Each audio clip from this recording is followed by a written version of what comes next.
Halo teman-teman semua. Hari ini kita akan membahas saham perusahaan AHAP secara mendetail dengan pendekatan investasi fundamental. Ayo kita bahas satu persatu. Berdasarkan data yang tersedia, pertumbuhan pendapatan AHAP dalam 1 tahun terakhir mengalami peningkatan sebesar 7,6%, dari Rp249 miliar menjadi Rp270 miliar. Jika dilihat dari rata-rata pertumbuhan, CAGR, selama 5 tahun terakhir, perusahaan ini memiliki CAGR sebesar 13,0%. Ini menunjukkan bahwa pertumbuhan pendapatan AHAP cukup baik dan konsisten. Untuk laba bersih, pada 1 tahun terakhir AHAP mengalami penurunan sebesar 112,3%, dari rugi Rp12 miliar menjadi rugi Rp6 miliar. Namun, jika dilihat dari rata-rata pertumbuhan, CAGR, selama 5 tahun terakhir, AHAP memiliki CAGR sebesar minus 31,2%.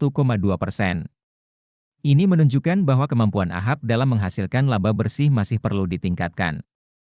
Dilihat dari profitabilitas perusahaan, AHAP memiliki gross profit margin yang tetap 0,0% dari tahun sebelumnya. Sementara itu, net profit margin AHAP meningkat dari minus 4,8% menjadi minus 2,1% di tahun ini. Ini menunjukkan bahwa profitabilitas AHAP masih perlu ditingkatkan. Kemudian, posisi AHAP berdasarkan return on asset, ROA, dan return on equity, ROE, juga masih perlu diperbaiki. ROA AHAP turun dari minus 1,2% menjadi minus 0,5%, sementara ROE turun dari minus 5,6% menjadi minus 2,7%. Perusahaan yang baik biasanya memiliki ROE minimal 10%.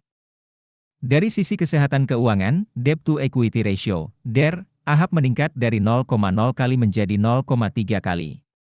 Ini masih tergolong baik, karena perusahaan yang sehat biasanya memiliki DER maksimal 1 kali.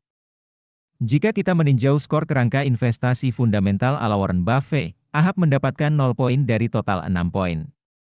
Ini menunjukkan bahwa AHAP masih perlu perbaikan dalam beberapa aspek fundamental.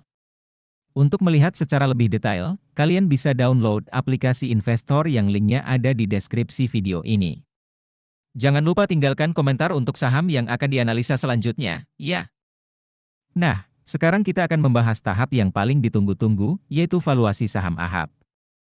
Valuasi adalah proses menentukan nilai wajar suatu perusahaan atau saham. Margin of safety adalah selisih antara nilai wajar dengan harga saham saat ini. Semakin besar margin of safety, semakin aman investasi tersebut. Berdasarkan valuasi PB Ben, nilai wajar AHAP adalah Rp65 per saham. Sementara itu, harga saham saat ini adalah Rp91 per saham. Jadi, margin of safety AHAP saat ini adalah minus 39,8%, artinya saham AHAP saat ini dinilai overvalued.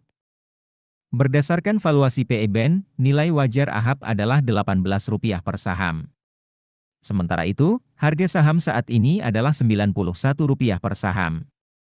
Jadi, margin of safety AHAP saat ini adalah minus 393,9%, artinya saham AHAP saat ini sangat overvalued. Nah, teman-teman semua, itulah analisis mendalam terhadap saham AHAP. Ingatlah bahwa analisis ini hanya sebagai referensi dan tidak dapat menggantikan keputusan investasi Anda sendiri. Selalu lakukan analisis dan pertimbangan matang sebelum membuat keputusan investasi. Selamat berinvestasi!